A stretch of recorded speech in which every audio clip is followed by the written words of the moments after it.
Cerita diawali dengan terlihatnya sebuah mobil memasuki sebuah kawasan di semenanjung Korea dan diberhentikan oleh petugas yang berpakaian astronot sambil menyemprotkan disinfektan.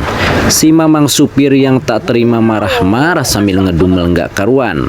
Setelah dijelaskan bahwa ada kebocoran kimia di sebuah perusahaan bioteknologi, si mamang itu pun memahaminya lalu dipersilahkan melanjutkan perjalanannya. Di tengah perjalanan tanpa sengaja, karena memang si mamang ini tidak fokus, mobilnya menabrak seekor rusa. Kemudian si mamang turun dan mengira rusa itu sudah mati, lalu dia pun berlalu begitu saja. Ternyata rusa itu kembali bangkit dengan bola matanya yang berubah menjadi putih.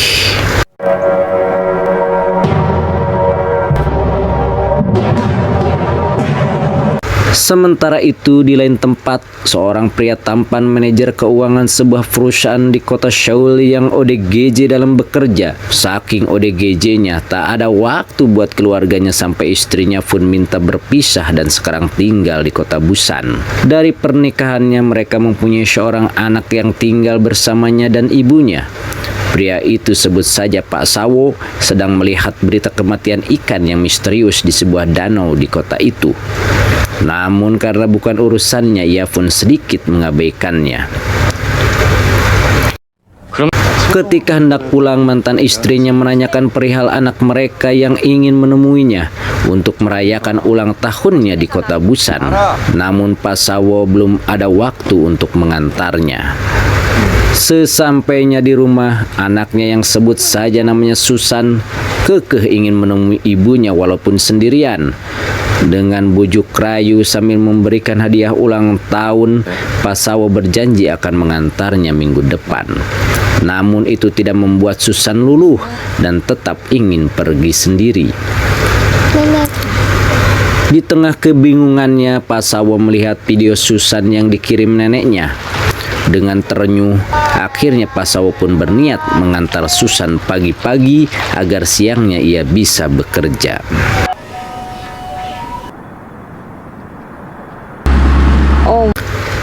Saat dalam perjalanan, mereka dikejutkan dengan melintasnya mobil pemadam, ambulan, dan mobil polisi menuju suatu tempat yang ternyata ada keributan yang membuat sebuah gedung terbakar.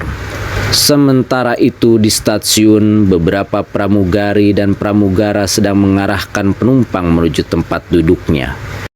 Di salah satu gerbong terlihat berkumpul anak-anak SMA yang tergabung dalam tim bisbol, di mana salah satunya seorang siswi yang sebut saja namanya Jinny sedang melakukan PDKT terhadap seorang siswa tampan yang sebut saja namanya Jongkok. Namun si pria acuh tak acuh karena memang belum kepikiran untuk punya momongan. Pak Sawo dan Susan pun tiba di stasiun dan langsung menaiki salah satu gerbong di kereta itu.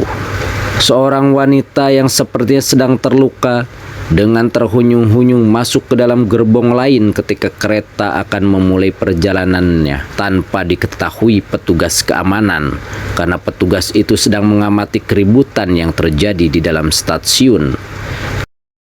Ketika kereta mulai berjalan, tiba-tiba petugas itu diserang seseorang. Kejadian itu dilihat oleh Susan yang nampak kaget. Susan ingin memberitahukan kejadian itu kepada ayahnya, tetapi mengurungkannya karena ayahnya sudah tertidur pulas. Di tengah perjalanan, Susan kebelet pipis, lalu dia mencari toilet di gerbong itu. Tetapi di toilet tersebut ada seorang gembel yang sedang meracau, mengatakan semua orang di kota sudah mati. Susan pun lalu mencari toilet lain dan bertemu dengan om-om yang sebut saja namanya Om Sang, mengatakan bahwa di toilet itu ada istrinya yang sedang hamil dan menyarankan Susan mencari toilet lain. Di gerbong lain, wanita yang terluka tadi berusaha mengikat kakinya agar lukanya tidak menjalar. Hal itu diketahui oleh seorang pramugari. Lalu pramugari itu menelepon berusaha meminta pertolongan, tetapi perempuan itu yang rupanya sudah terkena virus dengan cepat berubah menjadi zombie.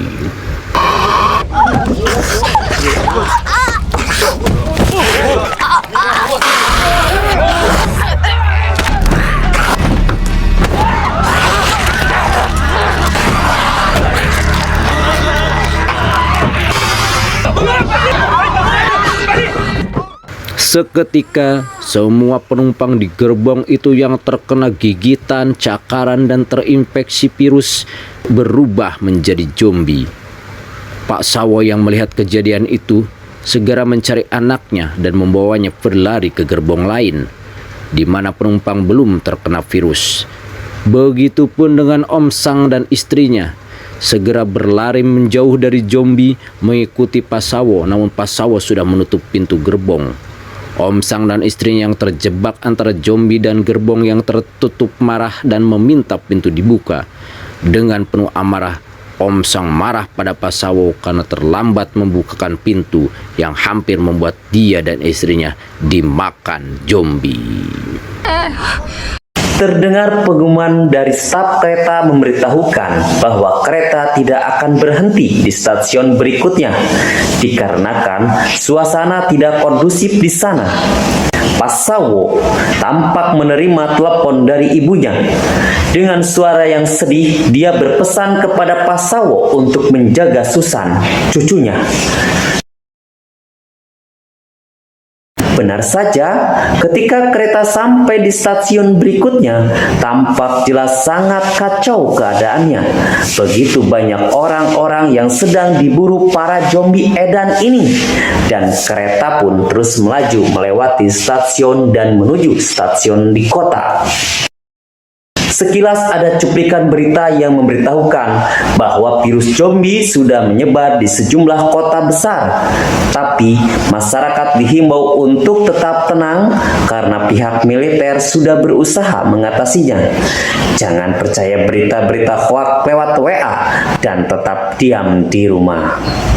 Sawo mencoba mencari tahu informasi. Dia mendapat petunjuk bahwa ketika sampai di stasiun tujuan, jangan pergi ke alun-alun karena mereka akan dikarantina, dan menyarankan Sawo untuk pergi ke arah lain. 그게 힘이 되실 겁니다. 이라도 따로 좀 부탁. Sesampainya di stasiun tujuan, keadaan tampak sepi. Para penumpang pun turun satu persatu. Di sisi gerbong lain terlihat segerombolan zombie tampak bertingkah menyeramkan. Uniknya, mereka tak bisa keluar dari gerbong. Ternyata, walaupun bergerak gesit, tapi para zombie punya satu kelemahan, yaitu tidak bisa membuka pintu. Sungguh zombie yang sangat kabisa. Ketika para penumpang sudah turun, ada bapak-bapak berjas rapi, sebut saja Pak Japra, berlari menghampiri Pak Masinis. Pak Japra memberitahu Pak Masinis bahwa ada info kota di stasiun itu sedang tidak aman dan menyarankan Masinis untuk segera memberangkatkan kembali keretanya menuju Busan. Disinilah bisa kita lihat sifat Pak Japra yang hanya mementingkan dirinya sendiri. Masinis pun terkejut dan tidak mau pergi tanpa memberitahukan penumpang yang baru turun untuk naik kembali ke kereta itu lagi. Sementara itu, di tempat keluar stasiun, Sawo dan anaknya memisahkan diri dan mengambil arah yang lain. Tapi Susan bertanya kepada bapaknya, kenapa tidak mengajak yang lain untuk mengambil arah yang sama dengan bapaknya? Pak Sawo pun agak terdiam. Tiba-tiba ada si gembel yang mendekati dan ingin ikut pergi ke arah yang sama dengan Pak Sawo karena dia mengetahui informasi saat Sawo menghubungi kenalannya di atas kereta. Hati Sawo tergetar saat Susan berbicara untuk tidak mementingkan keselamatan diri sendiri. Jangan egois. Ketika para penumpang hendak keluar stasiun, tampak terlihat sekumpulan orang-orang berbaju militer di luar. Tak disangka ternyata para militer tersebut sudah menjadi zombie semua. Para zombie pun dengan ganasnya menyerang para penumpang dan suasana pun mulai kacau beliau. Para zombie menyerang dan menggigit para penumpang. Tampak Om Sang menghajar para zombie yang hendak menggigitnya. Para penumpang sebagian sudah masuk kembali ke kereta dan sebagian lagi masih tertinggal bersama zombie di dalam stasiun. Sebagian penumpang yang naas harus menjadi korban keganasan para zombie. Sawo dan Om Sang masih bersusah payah setengah modar menghindari para zombie. Untungnya si bocah Susan sudah kembali ke dalam kereta. Susan dibawa pergi oleh istri Om Sang yang sedang hamil. Om Sang dan Sawo beserta Jungkook dan kawan-kawan bahu-membahu untuk menghindari kejaran para zombie. Sementara itu Pak Masinis bersiap-siap untuk menjalankan kereta. Zombie terus mengejar sampai kereta. Sialnya, saat berlari menghindar, beberapa teman Jungkook berhasil digigit para zombie. Sawo, Om Sang, dan Jungkook berhasil masuk ke dalam kereta di saat kereta sudah berjalan. Sementara itu, para zombie sebagian sudah masuk ke dalam salah satu gerbong kereta itu.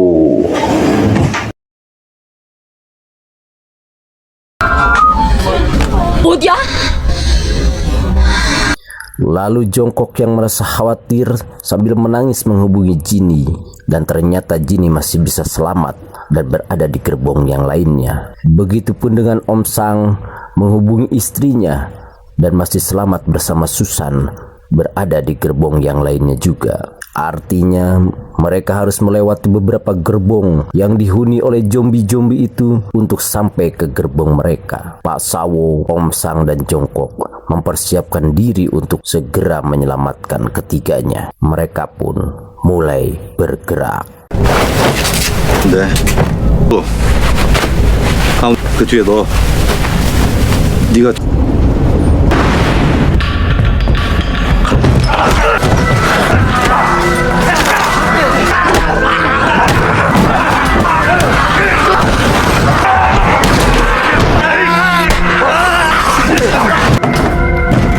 Setelah melewati beberapa gerbong yang dihuni zombie-zombie dan berhasil mengalahkannya, mereka pun sampai ke gerbong terakhir menuju ketiganya.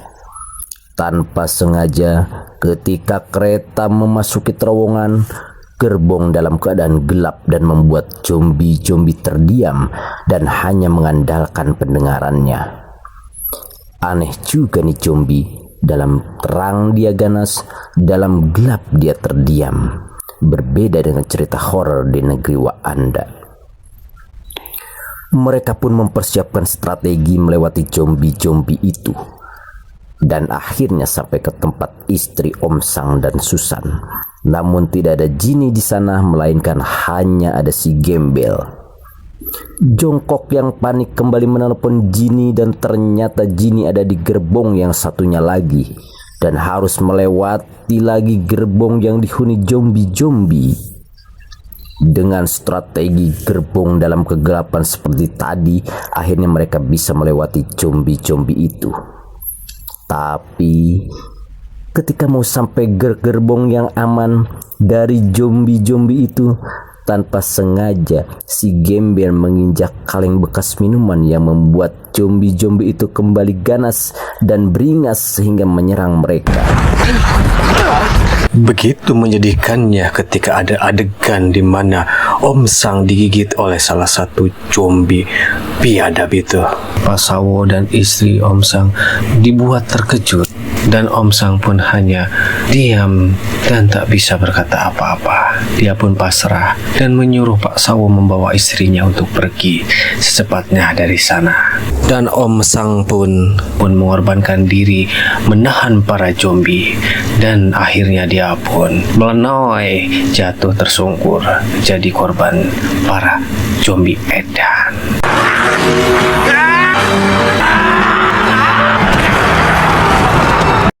Sementara itu, Jungkook bersusah payah membuka pintu pertama gerbong nomor 15 tempat penumpang lain berada.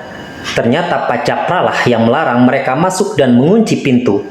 Pak Japra beranggapan Pak Suwo dan kawan-kawan sudah terinfeksi virus. Jinny pun gak bisa berbuat apa-apa ketika Japra menginjak HP-nya saat jongkok menghubunginya. Karena keadaan sudah semakin gawat dan para zombie sedikit lagi akan mendekat, Jongkok akhirnya dengan membagong buta berusaha memecahkan kaca pintu pertama gerbong. Saat berhasil memecahkan kaca dan membuka pintu gerbong, Jongkok segera menuju pintu masuk utama gerbong 15. Tiba-tiba Pak Japra segera menutup pintu sehingga tangan Jongkok terjepit. Setelah saling beradu kekuatan antara mendorong dan menahan pintu, akhirnya pintu terbuka dan Pak Suwo dan kawan-kawan bisa masuk. Berbarengan dengan muncul dan berkatnya gerombolan zombie yang datang hendak memangsa mereka. Ada seseorang nenek yang tidak selamat. Beliau memang sudah pasrah dirinya digigit zombie. Dengan sangat marah, Pak Suwo mencabok congor si Japra dan bertanya kenapa dia menghalangi mereka masuk. Japra pun menjawab karena Pak Suwo dan kawan-kawan disangka sudah terinfeksi virus, dan pendapat si Japra ini pun disetujui oleh penumpang lain dan menyuruh Pak Suwo dan kawan-kawan untuk pergi meninggalkan gerbong 15. Pak Suwo dan kawan-kawan pun pergi meninggalkan gerbong itu dan pindah ke gerbong depannya. Kejadian tidak terduga pun terjadi. Sekonyong-konyong salah satu penumpang gerbong 15 membuka pintu di mana para zombie berada, dan tentu saja dengan gembiranya para zombie masuk dan memangsa mereka. Pak Suwo pun kaget ketika mendengar keributan dan melihat bayangan bercak-bercak darah di gerbong 15. Dan dia bingung kenapa hal tersebut bisa terjadi. Entahlah pemirsa, tanyakan saja pada rumput yang berdendang. Kaks.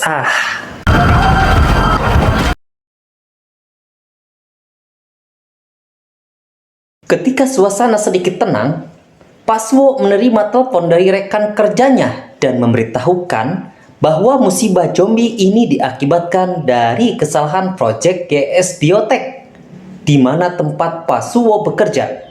Pak Suwo sangat kaget dan menyesali atas apa yang terjadi.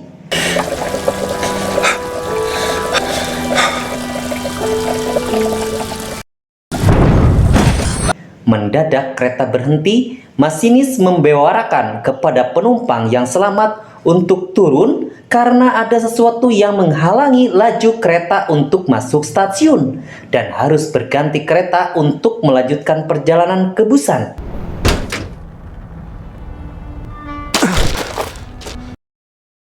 Di luar dugaan ternyata Pak Japra masih hidup. Dengan ditemani seorang staf kereta api, mereka terjebak di toilet gerbong 15. Tak disangka Pak Japra dengan teganya mendorong tubuh si staf kereta api itu untuk mengalihkan perhatian zombie, sementara dia kabur keluar dari gerbong kereta itu. Japra, kolot kamu teduh, udah egois, udah membunuh orang, pengen nyocol tarang kamu dengan bata. Pak Suwo dan kawan-kawan turun dari kereta api, sementara Jongkok dan Jinny berpisah dan melihat keadaan di sekitar stasiun. Tiba-tiba ada badan kepala kereta yang terbakar melaju kencang dan menghantam gerbong kereta lainnya yang mengakibatkan kekacauan yang dahsyat. Salah satu gerbong tampak melayang ke arah Pak Suwo dan kawan-kawan. Jongkok dan Jinny melihat kejadian itu dan mengira Pak Suwo dan kawan-kawan sudah meninggal. Dan mereka pun pergi mencari jalan keluar dari stasiun itu. Naasnya, Jinny digigit seekor zombie dan terinfeksi. Dengan hati yang nelangsa, Jongkok memeluk dan membiarkan dirinya pun digigit. Jinny menjadi zombie. Sungguh kisah sehidup dan sezombie, pemirsa. Ternyata Pak Suwo masih hidup. Dia dan kawan-kawan ada di antara himpitan gerbong. Sempat pingsan, Pak Suwo tersadar dan segera mencari jalan keluar.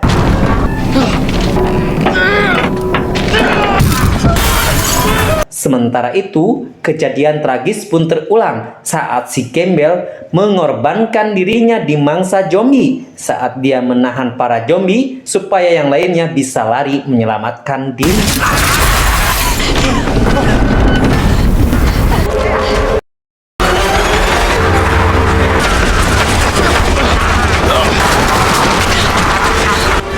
Sawo sekuat tenaga menginjak tangan-tangan para zombie berulang kali. Sungguh erat tangan zombie memegang ke ujung kereta. Akhirnya, tangan para zombie pun terlepas dan secara otomatis zombie-zombie lain pun terhempas dan terlepas dari badan kepala kereta api.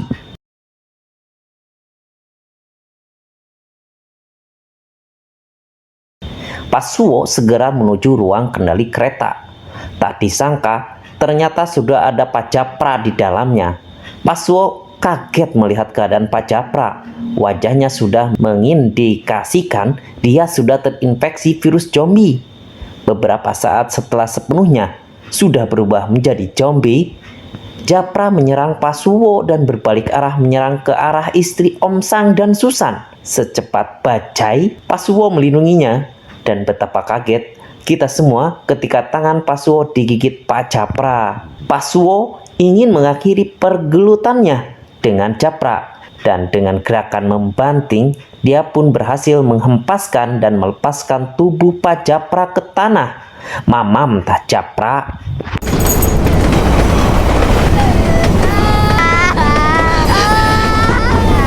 Pak Suwo membawa istri Om Sang dan Susan ke dalam ruang kendali kereta. Disinilah adegan menyedihkan dan mengharukan dimulai. Pak Suwo dengan tangan terluka dan sebentar lagi akan menjadi zombie berusaha untuk tetap tegar dan memberikan cara-cara menjalankan laju kereta kepada Susan dan istrinya Om Sang. Dengan berat hati, Pak Suwo pun meninggalkan mereka dan menyuruh mengunci pintu. Susan pun menangis dibuatnya. Duh dede Susan maneh sing sabarnya cu, sing gede milik sing lobanu welas asih.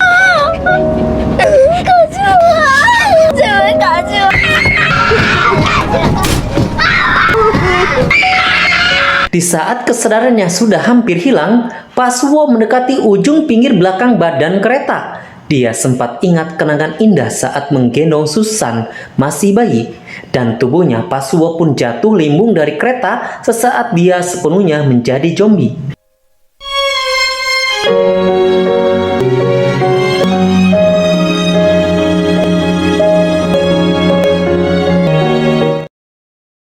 Di akhir-akhir cerita, kereta yang ditumpangi istri Om Sang dan Susan berhenti di dekat jembatan. Mereka turun dan dengan pelan-pelan dan tertatih-tatih mereka berjalan ke arah terowongan yang gelap. Sementara itu, di sisi seberang jembatan, ternyata sudah ada sniper yang bertugas membunuh zombie yang berada di area itu. Mengetahui ada gerakan orang, dia bersiap membidik dengan senapannya ke arah Susan dan istri Om Sang. Karena kegelapannya terowongan, dia tidak bisa menduga itu zombie atau bukan. Di saat detik-detik dia mau menembak, untunglah Susan dengan spontan uhuy bernyanyi.